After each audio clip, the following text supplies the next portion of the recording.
Hello friends, my name is Prashant और मैं आप सबका स्वागत करता हूं इस वीडियो लेक्चर में। और आज मैं आपको जो चीज़ डिस्कस कराने वाला हूं वो है चंडीगढ़ आरआरबी लोको पायलट का जो एग्ज़ाम हुआ था आपका 20/3/2003 को जो पेपर हुआ था आपका लोको पायलट का, वो मैं आपको डिस्कस कराने वाला हूँ आज। ठीक है, तो रीजनिंग का ये टॉपिक है मैं जो सॉल्व करा रहा हूँ। तो रीजनिंग पार्ट को मैं आपको सॉल्व करा रहा हूँ। देखिए ये जो पेपर आया था लोको पायलट का, इसमें जो मैथ्स का पार्ट है वो आपको ऑलरेडी सारे डिस्कस करा चुके हैं। अब जो रीजनिंग का पार्ट है, रीजनिंग में टोटल कितने क्वेश्चन आते हैं? 30 क्वेश्चन आए थे। तो ये 30 क्वेश्चन मैं आपको सॉल्व कराने वाला हूँ यहाँ पे। तो स्टेप बाय स्टेप देखेंगे कैसे किस टाइप के क्वेश्चन आए थे और उनको कैसे सॉल्व करना है। ठीक है, सारे टॉपिक मैंने आपको पढ़ा दिए हैं, उसके लिए आप मेरे वीडियो लेक्चर को जरूर देखें। तो अगर आपको कोई भी इंक्वायरी की ज़रूरत हो, सपोज कोई भी मटेरियल आपको चाहिए, एग्ज़ाम से रिलेटेड कोई भी इंफॉर्मेशन आपको चाहिए, तो आप हमारी वेबसाइट विजिट कर सकते हैं www.theorytopractical.com। ये हमारी वेबसाइट है www.theorytopractical.com। इस वेबसाइट को विजिट करें। अदरवाइज आप हमको मेल भी कर सकते हैं theorytopractical@gmail.com। इस पे आप हमको मेल भी कर सकते हैं। अगर आपको कोई भी इंफॉर्मेशन चाहिए तो theorytopractical@gmail.com पे आप हमको मेल कर सकते हैं। एक हमारा व्हाट्सएप नंबर है, उसको भी लिख लीजिए। अगर आपको रिक्वायरमेंट पड़े, ज़्यादा इन्फॉर्मेशन अगर आपको चाहिए तो आप हमको व्हाट्सएप भी कर सकते हैं। सिंपल आपको आपका नाम और एग्ज़ाम का नाम हमको मैसेज करना है और उसके रिगार्डिंग जो भी इन्फॉर्मेशन होगी एग्ज़ाम के रिक्वायरमेंट के लिए, तो वो हम सब आपको प्रोवाइड करा देंगे। तो व्हाट्सएप नंबर लिख लीजिए 8003378523।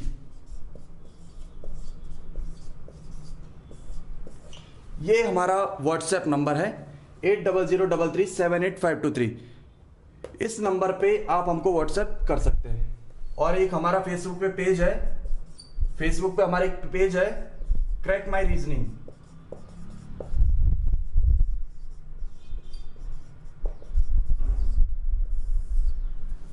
फेसबुक पे हमारा एक पेज है क्रैक माई रीजनिंग।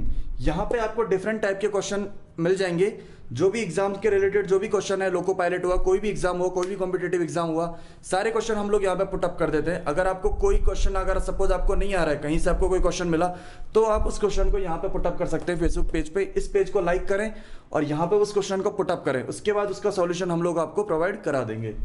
तो ये तो आपको कोई इन्फॉर्मेशन चाहिए तो आप यहाँ से हमारी हेल्प ले सकते हैं। अब स्टार्ट करते हैं चंडीगढ़ आरआरबी लोको पायलट का एग्जाम, कैसा पेपर आया था आपका रीजनिंग का, वो देख लेते हैं। 30 क्वेश्चन आपके टोटल आए थे। तो स्टार्ट करते हैं क्वेश्चन नंबर 1 से। इसको मैं रब कर देता हूं, इसको नोट डाउन कर लेना व्हाट्सएप नंबर।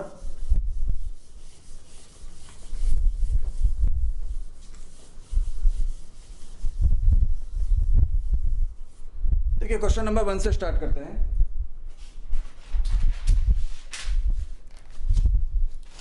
देखिए, इस तरह से आप देख सकते हैं यहाँ पे क्वेश्चन नंबर 1 जो आपको गिवन है।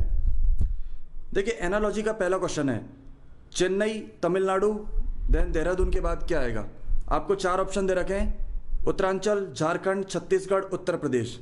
तो एनालॉजी का क्वेश्चन है ये, और मैंने आपको एनालॉजी के 2 या 3 पार्ट के कराए थे क्वेश्चन, तो उन्हीं में से ही क्वेश्चन गिवन है। देखो कितना ईजी क्वेश्चन है। आप एक बार इसको देखिए।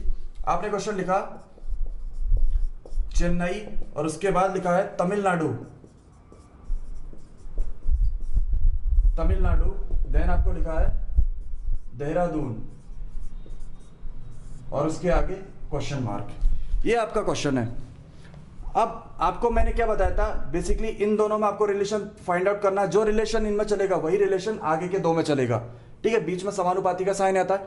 तो आपको चेन्नई और तमिलनाडु का, जैसे आपने देखा कि चेन्नई लिखा है और तमिलनाडु लिखा है, तो आपके माइंड में क्या आना चाहिए कि चेन्नई और तमिलनाडु का क्या रिलेशन हो सकता है। तो ये चीज आपको, अगर जीके का नॉलेज है, यहाँ देखो मैंने बोला था अगर आपकी जीके स्ट्रांग है तो आप इन क्वेश्चंस को बहुत इजीली कर लोगे।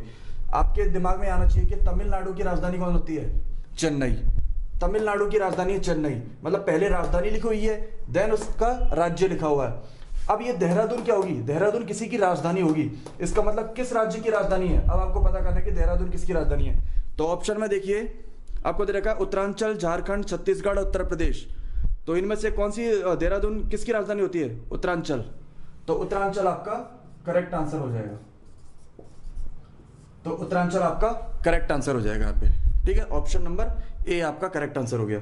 इस तरह से देखो कितना इजी क्वेश्चन है। सेकंड क्वेश्चन देखते हैं।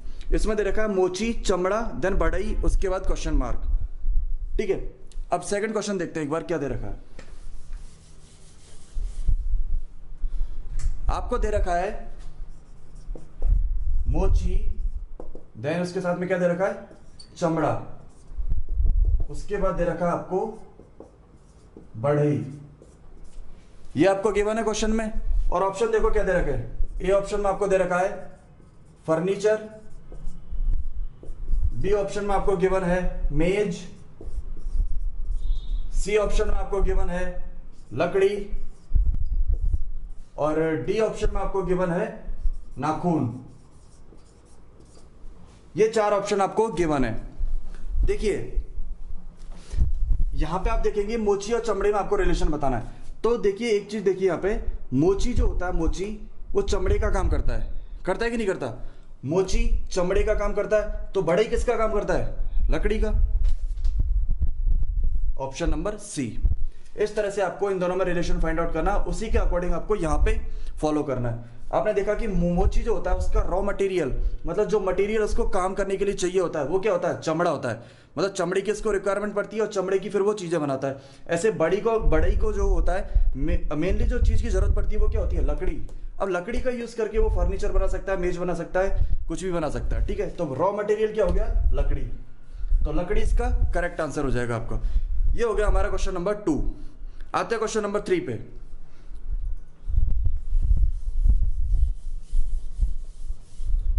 देखिए क्वेश्चन नंबर 3 में आपको दे रखा है, क्वेश्चन नंबर 3 को एक बार पढ़िए सब लोग। इसमें आपको दे रखा है औषधि, रोगी, शिक्षा, देन क्वेश्चन मार्क, ठीक है। अब औषधि, उसके आगे सामने लिखा है रोगी। अब औषधि और रोगी में क्या रिलेशन हो सकता है। तो आप देखिए जो रोगी होता है उसको उपचार के लिए औषधि की जरूरत पड़ती है, रोगी को औषधि की जरूरत पड़ती है। तो शिक्षा की जरूरत किसको पड़ती है, छात्र को। ऑप्शन डी आपका करेक्ट आंसर हो जाएगा। देखो रोगी को औषधि की जरूरत पड़ती है, तो छात्र को किसकी जरूरत पड़ेगी, शिक्षा की।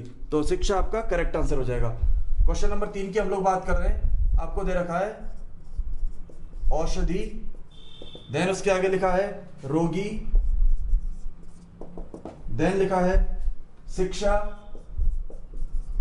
देन यहां पर लिखा है क्वेश्चन मार्क, ठीक है। ये क्वेश्चन है आपका। और आपको ऑप्शन में दे रखे हैं शिक्षक, बी ऑप्शन में आपको गिवन है पाठशाला, सी ऑप्शन में आपको गिवन है ट्यूशन, और डी ऑप्शन में आपको गिवन है छात्र। ये चीज आपको दे रखी है, 4 ऑप्शन आपको दे रखे हैं। अब देखिए जो रोगी होता है, रोगी को उपचार के लिए औषधि की जरूरत पड़ती है, तो शिक्षा की जरूरत किसको पड़ती है, शिक्षक को तो पड़ेगी नहीं शिक्षा की जरूरत, पाठशाला को भी नहीं पड़ेगी, ट्यूशन की भी नहीं पड़ेगी। जो आपका आएगा मेन आएगा वो क्या आएगा, छात्र। छात्र को ही शिक्षा की जरूरत पड़ती है, तो आपका डी ऑप्शन आपका करेक्ट आंसर हो जाएगा। तो ये हो गया हमारा क्वेश्चन नंबर 3। आते हैं क्वेश्चन नंबर 4 पे। देखो यहां पे एक चीज देखिए आप, एनालॉजी से 5 क्वेश्चन आए आपके। तो एनालॉजी आप बोल सकते हैं कि मतलब 30 में से 5 क्वेश्चन एनालॉजी के, यानी एनालॉजी बहुत ही ज्यादा इंपॉर्टेंट है।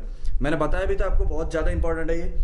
चौथा क्वेश्चन देखते हैं। इसमें दे रखा है प्रेस, समाचार पत्र, देन सुनार का रिलेशन क्या होगा, ठीक है। अब एक बार क्वेश्चन लिख लेते हैं हम लोग। क्वेश्चन देखिए क्वेश्चन नंबर 4। क्वेश्चन नंबर 4 की अगर हम बात करें, आपको दे रखा है प्रेस, उसके आगे लिखा है समाचार पत्र, देन समानुपात का साइन लगा के लिखा है सुनार, और यहां पर पूछा है क्वेश्चन मार्क क्या आएगा आपका, ठीक है। ऑप्शन देख लेते हैं। ऑप्शन ए में आपको दे रखा है सोना, ऑप्शन बी में आपको दे रखा है गहने, ऑप्शन सी में आपको दे रखा है जौहरी, और ऑप्शन डी में आपको दे रखा है चांदी। ठीक है, ये 4 ऑप्शन आपको गिवन है। अब देखिए प्रेस और समाचार पत्र का क्या रिलेशन होता है। तो एक चीज देखिए, आपको अगर आप नॉलेज होगा थोड़ा तो आप पता कर सकते हैं कि प्रेस जो है, प्रेस वो समाचार पत्र बनाती है। प्रेस के अंदर समाचार पत्र बनाए जाते हैं, ठीक है, प्रेस के द्वारा या प्रेस के अंदर समाचार पत्र आता है, मतलब प्रेस समाचार पत्र बनाती है। तो सोनार क्या बनाता है? तो सोनार क्या बनाता है? ऑप्शन देखिए, सोना, गहने, चांदी, जौहरी। बेसिकली बनाता तो सोनार गहने ही है ना, गहने ही बनाता है वो। अब सोना चांदी इनका यूज करके गहने बनाता है। बेसिकली प्रेस जो है समाचार पत्र बनाती है, तो सोनार क्या बनाता है? सोनार तो गहने ही बनाता है। तो गहना आपका करेक्ट आंसर हो जाएगा यहाँ पे। ये था क्वेश्चन नंबर 4। आता है क्वेश्चन नंबर 5। देखो अगेन मैं ये बात बोल रहा हूँ, मैंने क्वेश्चन कराए थे आपको एनालॉजी के, यहाँ पे आपकी जीके अप्लाई होती है। 5 क्वेश्चन में से 2 या 3 क्वेश्चन ऐसे आएंगे जहाँ पे जीके अप्लाई होगी, यानी आपको उस चीज का नॉलेज होना चाहिए, ठीक है। अब 5वां क्वेश्चन देखते हैं, यहाँ पे भी आपकी थोड़ी जीके अप्लाई होगी। 5वां क्वेश्चन में आपको दे रखा है, देखिए क्वेश्चन ये आपको दे रखा है रक्त, हृदय, देन वायु, क्वेश्चन मार्क। ऑप्शन दे रखा है नासिका चित्र, फेफड़े, श्वसन और नाक। 4 ऑप्शन आपको गिवन है। अब एक चीज देखिए, रक्त और हृदय में क्या रिलेशन हो सकता है? वैसे अगर आपको जीके बायोलॉजी का नॉलेज है तो आप इस क्वेश्चन को इजीली कर लोगे। देखिए हृदय के अंदर रक्त का क्या होता है? संचारण होता है, मतलब रक्त एक तरह से स्टोर होता है हृदय के अंदर।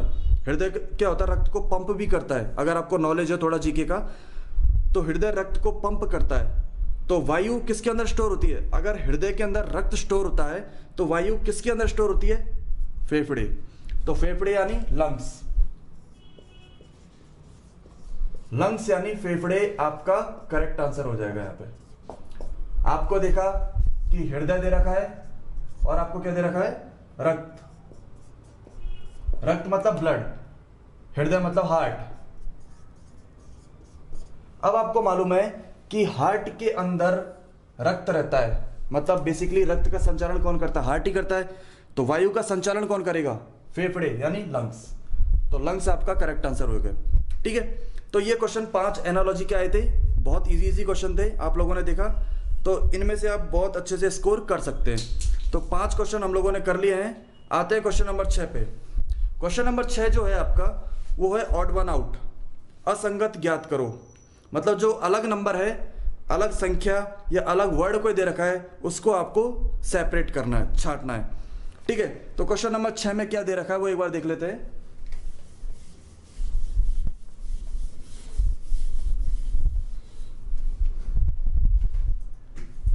देखिए क्वेश्चन नंबर 6 में क्या दे रखा है, आपको क्या करना है? ऑड वन आउट यानी असंगत को छाटे। मतलब जो ऑड वन आउट का मतलब क्या? असंगत को छाटें, यानी जो डिफरेंट होगा। 4 कोई वर्ड आपको दे रखे होंगे, 4 नंबर दे रखे होंगे, उनमें से आपको जो डिफरेंट वाला होगा उसको आपको छाटना है। तो ठीक है, इस टाइप के क्वेश्चन मैंने आपको कराए ऑड वन आउट वाले। देखते हैं क्या क्या दे रखा है। 6ठा नंबर क्वेश्चन में दे रखा है, एक ऑप्शन में दे रखा मई, देन जुलाई, अगस्त, जुलाई, अगस्त, और आपको दे रखा है सितंबर। ये 4 आपको गिवन है, ठीक है, मई, जुलाई, अगस्त, सितंबर। तो इनमें से आपको डिफरेंट वाले को चूज करना है। तो जब भी मंथ का कोई मंथ के बारे में कोई नंबर आ जाए या फिर मंथ दे रखे हो आपको, तो सबसे पहले मैंने आपको बताया था क्या करना है। सबसे पहले आपको क्या करना है, वो मंथ में कितने दिन होते हैं वो आपको काउंट करना है। वो मंथ के दिन लिख लीजिए, तो वही तरीका इनको सॉल्व करने का होता है, ठीक है। तो मई में आपने देखा, मई में कितने दिन होते हैं? 31 दिन। जुलाई में कितने दिन होते हैं? 31 दिन। अगस्त में कितने दिन होते हैं? 31 दिन। लेकिन सितंबर में कितने दिन होते हैं? 30 दिन। आपने क्या किया, मई के दिन लिख लिए 31 दिन का होता है ये, जुलाई 31 दिन होते हैं, अगस्त में भी 31 दिन होते हैं, और सितंबर में 30 दिन होते हैं। देखो इन तीनों में 31 31 31 से यहाँ पे 30 आ गया। तो आपको डिफरेंट वाला चूज करना, तो डिफरेंट वाला कौन सा हो जाएगा? सितंबर। तो सितंबर आपका करेक्ट आंसर हो जाएगा, ठीक है।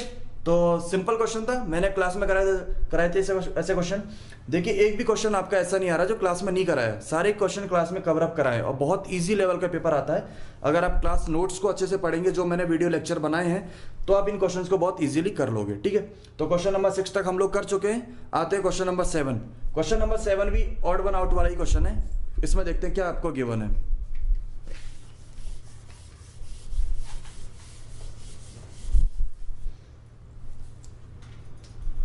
देखिए क्वेश्चन नंबर 7 में क्या दे रखा है, आपको दे रखा है बॉक्स, देन आपको दे रखा है कमरा, देन आपको दे रखा है मैदान और हॉल, मैदान और चौथा आपको दे रखा है हॉल। क्वेश्चन नंबर 7 में देखिए क्या क्या दे रखा है, बॉक्स, कमरा, मैदान और हॉल। इनमें से आपको डिफरेंट वाला चूज करना है। अब देखिए बॉक्स, कमरा, मैदान और हॉल में क्या चीजें आपको जो है तीनों में सिमिलर लग रही है। कोई 3 ऐसे वर्ड होंगे जो आपस में सिमिलर होंगे, चौथा वाला डिफरेंट होगा, तो वही आपको देखना है। आपने देखा बॉक्स, कमरा और हॉल, अगर इनकी बात करूं मैं तो देखो बॉक्स एक क्लोज फिगर है। बॉक्स मतलब इस तरह का कोई बॉक्स डब्बा होगा, वो क्लोज फिगर होता है, यानी बंद होता है चारों तरफ से। कमरा भी देखा जाए तो एक तरह से बंद फिगर होता है, कमरा भी, रूम भी हमारा जो बंद ही होता है ना। हॉल देखा जाए, हॉल भी एक तरह से बंद ही फिगर होता है, हॉल भी बंद शेप होती है, एक क्लोज होती है। लेकिन मैदान जो है, मैदान पूरा खुला होता है। कोई भी मैदान हो, देखो आप, ज्यादातर मैदान क्या होते हैं, खुले होते हैं, तो मैदान को एक तरह से खुला मैदान बोला जाता है। खुला मैदान की बात कर रहे हैं हम लोग यहाँ पे। तो ये तीनों बॉक्स, कमरा और हॉल, ये तीनों क्लोज फिगर हो गए, बंद फिगर हो गए, और ये वाला कैसा हो, ओपन, खुला हुआ, तो ये वाला आपका क्या हो जाएगा, डिफरेंट। तो मैदान आपका करेक्ट आंसर हो जाएगा यहाँ पे। ठीक है, आ रहा है समझ में? सिंपल क्वेश्चन था, बहुत सिंपल। आपको बस पहचानना है कि इन तीनों में पैटर्न क्या चल रहा है। वो पैटर्न अगर आपने पहचान लिया तो आप क्वेश्चन को इजीली सॉल्व कर लोगे। ये क्वेश्चन नंबर 7 हम लोगों ने कर लिया है। आते हैं क्वेश्चन नंबर 8 पे। ठीक है,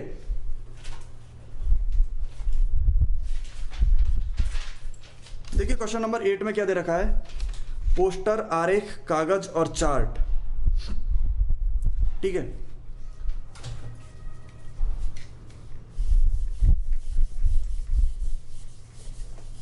क्वेश्चन नंबर 8 की बात कर रहे हैं।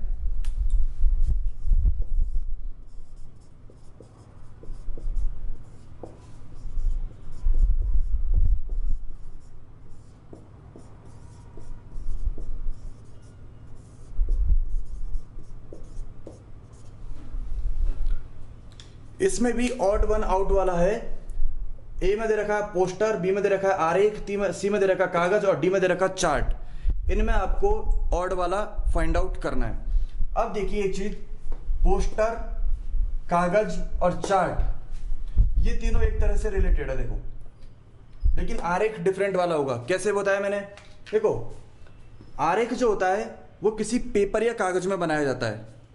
आरेख किसी पेपर या कागज में बनाया जाता है या चार्ट में बनाया जाता है। तो पोस्टर में भी एक तरह से आरेख का यूज किया जाता है। आरेख बना के ही पोस्टर बनाया जाता है, आरेख से ही कागज बनाया जाता है और आरेख से ही चार्ट बनाया जाता है। मतलब कागज, चार्ट और पोस्टर, इन तीनों में आरेख बनाए जाते हैं। तो पोस्टर, कागज और चार्ट एक टाइप हो गए, और इन तीनों में किसका यूज हो रहा है, आरेख का। तो आरेख वाला क्या हो गया आपका, डिफरेंट वाला हो गया। इन तीनों से डिफरेंट है ये वाला, तो यही आपका करेक्ट आंसर हो जाएगा, आरेख। ठीक है, सिंपल क्वेश्चन है, लेकिन इस चीज की नॉलेज होना आपको जरूरी है। आरेख होता क्या है, इनको कैसे इन तीनों से मैंने रिलेट किया, वो चीजों का आपको नॉलेज होना चाहिए, और ये चीजें प्रैक्टिस से आएंगी। ठीक है, तो यहाँ पे आपने क्वेश्चन नंबर 8 सॉल्व कर लिया है। आते हैं क्वेश्चन नंबर 9 पे। ठीक है, एक चीज देखिए, एक यहाँ पे जो स्टार्टिंग के 5 क्वेश्चन थे, वो पांचों के पांचों क्वेश्चन आपके एनालॉजी से थे, और अगले 5 जो क्वेश्चन है, मतलब 6 से लेकर 10 तक, वो ऑड वन आउट वाले हैं, यानी सीरीज में से ये चैप्टर चल रहा है। ठीक है, तो सीरीज एनालॉजी बहुत ज्यादा इंपॉर्टेंट है। क्वेश्चन नंबर 8 तक हम लोग कर चुके हैं, क्वेश्चन नंबर 9 पे आते हैं। क्वेश्चन नंबर 9 में भी आपको ऑड वन आउट ही देखना है। 9 में आपको दे रखा है पीतल, चांदी, तांबा और एल्यूमिनियम। पीतल, चांदी, तांबा और एल्यूमिनियम।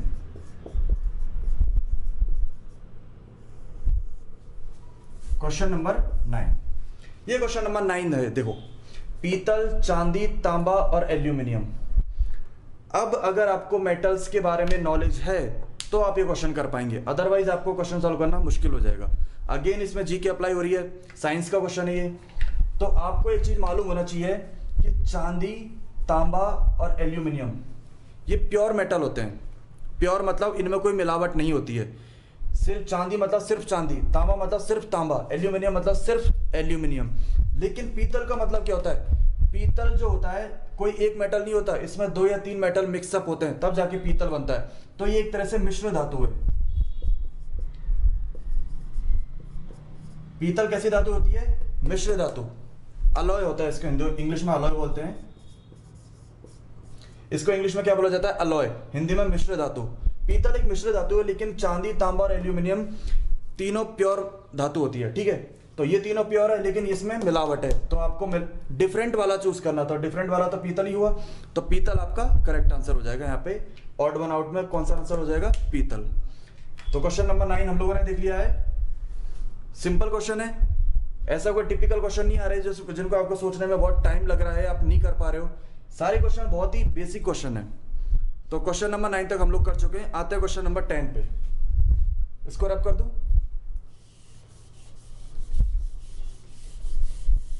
क्वेश्चन नंबर 10 भी आपका ऑड वन आउट वाला ही है। देखिए क्या क्वेश्चन है, आपको दे रखा है कलाई, कोहनी, घुटना और कंधा।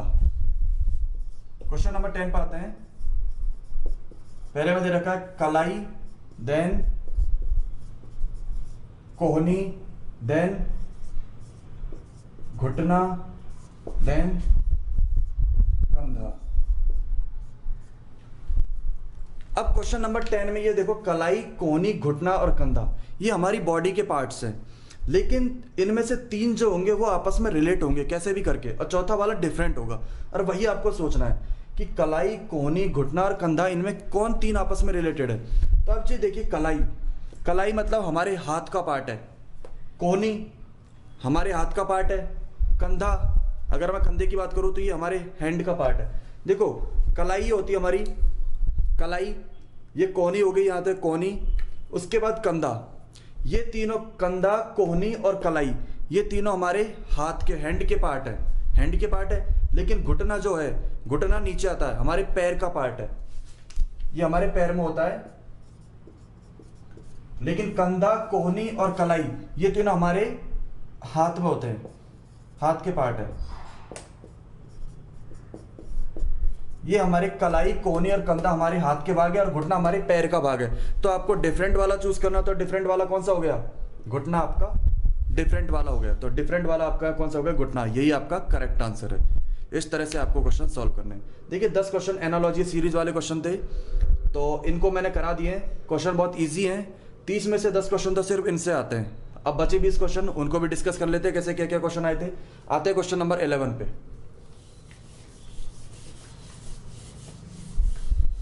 ठीक है, क्वेश्चन नंबर 11 में आपको दे रखा है, यदि किसी निश्चित भाषा में वर्ग को, क्वेश्चन नंबर 11 की बात कर रहा हूं मैं,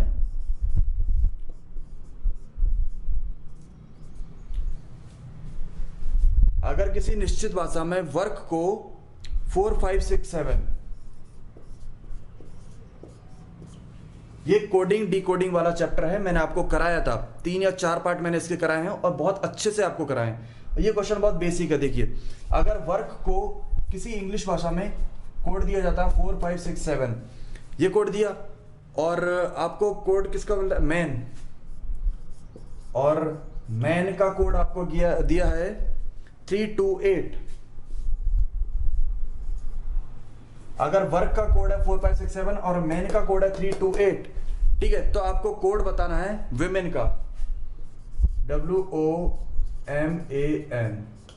इसका कोड क्या होगा ये आपको बताना है। ठीक है, वर्ग का कोड आपको गिवन है, मैन का कोड आपको गिवन है, विमेन का कोड आपको बताना है। तो एक तरह से मैंने क्या बताया था, कभी कभी क्वेश्चन में क्या होता है, जैसे W का कोड क्या होता है, बेसिकली अगर आप बात करें तो मैंने कोड लिखना बताया था आपको, ABCD इस तरह से लिखाना बताया था मैंने।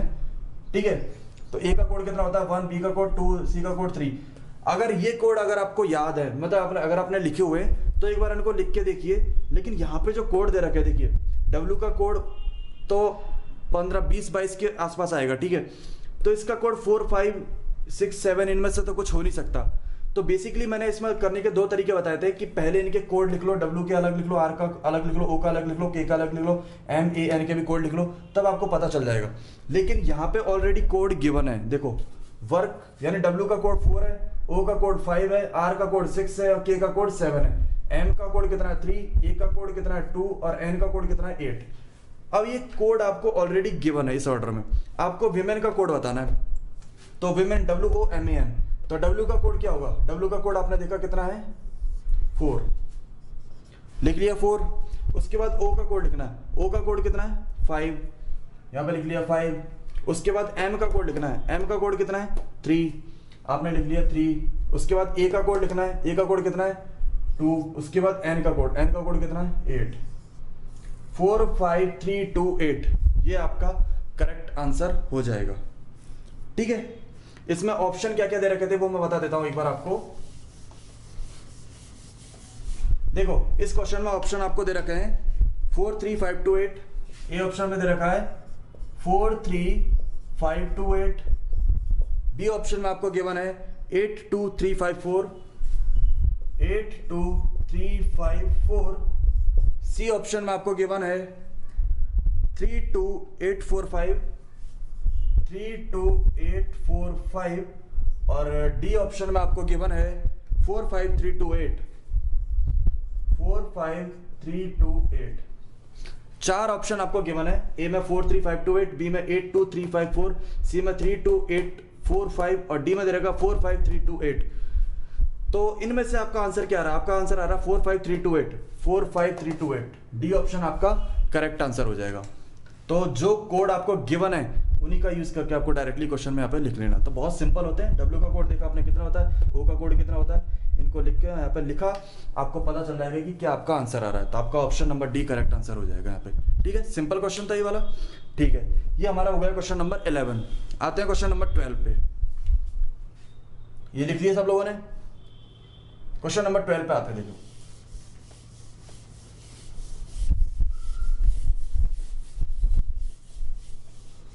क्वेश्चन नंबर 10 में आपको दे रखा है, सॉरी 12 में, क्वेश्चन नंबर 12 में आपको दे रखा है 2 + 3, 2 + 3, इसके आगे लिखा है 32।